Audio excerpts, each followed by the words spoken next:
So a bunch of white social justice warriors have abolished themselves in New Zealand because they're white.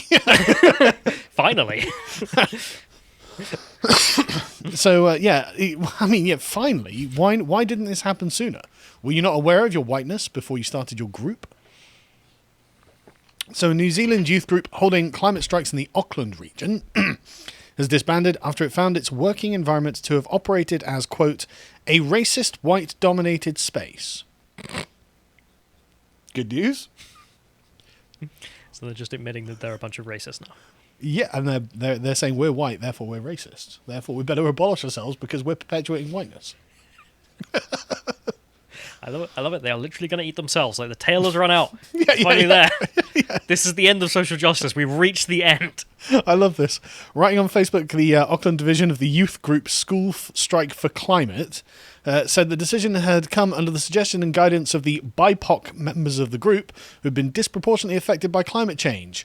Boom, boom, boom. But they're just so... This whole... The BIPOC members of New Zealand. So, the Maori kids. But how are they affected by climate change different than the white guys living 20 feet away? I would have thought the white people would have been more adversely affected because they had pale skin and therefore burn easier, get more skin cancer, things like this. If climate change, meaning the world heating up, if it's getting colder in New Zealand, maybe. I mean, things are back front down there, aren't they? But if it's getting colder, maybe it does affect the Maori, but if it's getting hotter, then surely the white people are more of a disadvantage.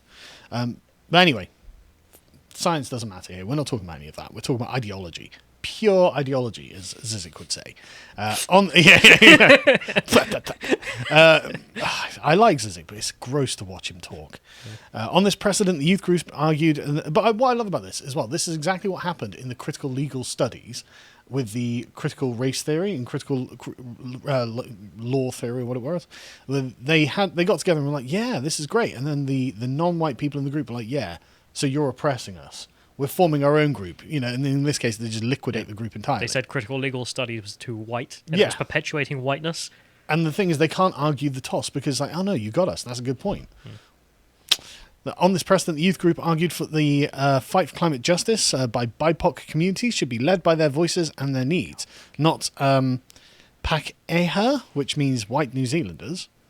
So not the Pakeha. That's quite a cool sounding word, actually. It's like the Maori's M word for white people. Yeah, basically. Yeah. I'm going to get it on a shirt. We are disbanding because since 2019, the group SS4C has been racist, white-dominated space, and has avoided, ignored, and tokenized BIPOC voices and demands. Yeah, by calling them BIPOC. I mean, what a dehumanizing phrase. Yeah. I mean, imagine if you were like, right, what we're going to do is like unionize Europeans. So we're going to have, FEGISG for France, Italy, England, Germany, Spain, Greece, things like that. You'd be like, it's gross. I mean, I like the term Kanzak to represent a union. I wouldn't want to be called a Kanzaker. Yeah, I don't really like Kanzak as an acronym.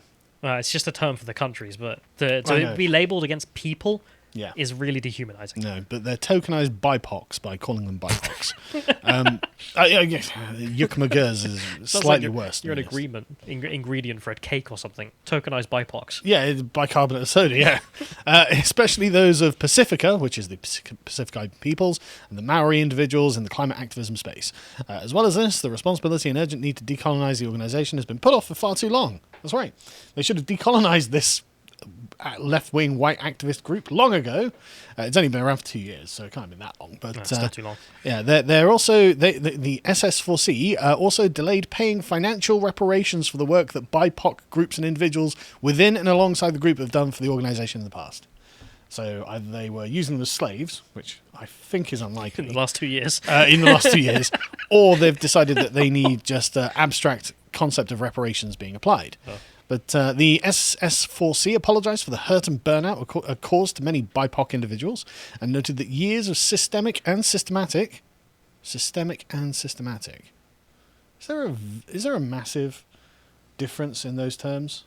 I have no idea, but I don't have the thesaurus-like knowledge of leftists. Systemic and systematic.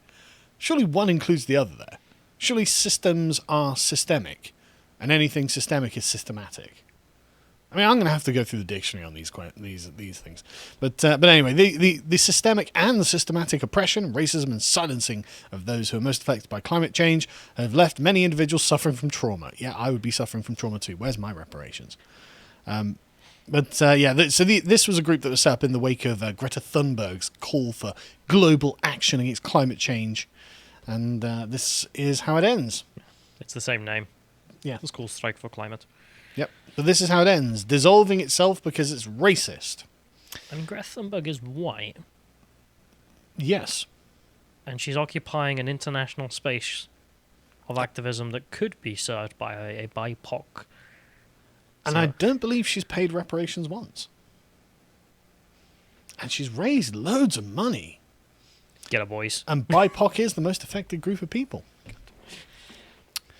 But yeah, so, I mean, you know, school children, young people, and adults all over the world have to stand together and demand our leaders take actions, not because we want them to, but because the science demands it. Such as Greta gives the money. Well, but not even because they want them to, it's like because the science demands it. Oh, God. You know, what's science going to demand tomorrow? I dread to think, you know. The action must be powerful and wide-ranging, and after all, the crisis climate is not just about the environment. Oh, Jesus, is it not? It's a crisis of human rights, of justice, and of political will. Colonialist, racist, and patriarchal systems of oppression have been created to fuel it. Yep. We need to dismantle them all. Our political leaders can no longer shirk their responsibilities. Blah, blah, blah, blah, Would it not be easier just to get a thing where you record that and then just press a button each time you need to say that sentence? Yeah, just beep, beep. Yeah, exactly. But yeah, so following the announcement they would disband, the spokesperson for the rival indigenous climate activist group Te Watu called on the other white majority groups to follow. I just love it. Worldwide. Just or abolish yourselves. Abolish themselves. I hope their decision delegitimizes disbanding. I think there's quite a few groups who could do the same. Based? Unironically based? I agree, yeah. Disband all of the white leftist activist groups. Who needs them? If you enjoyed this segment from the podcast of the Lotus Eaters, you can watch the full broadcast live every weekday at 1 p.m. UK time on lotuseaters.com.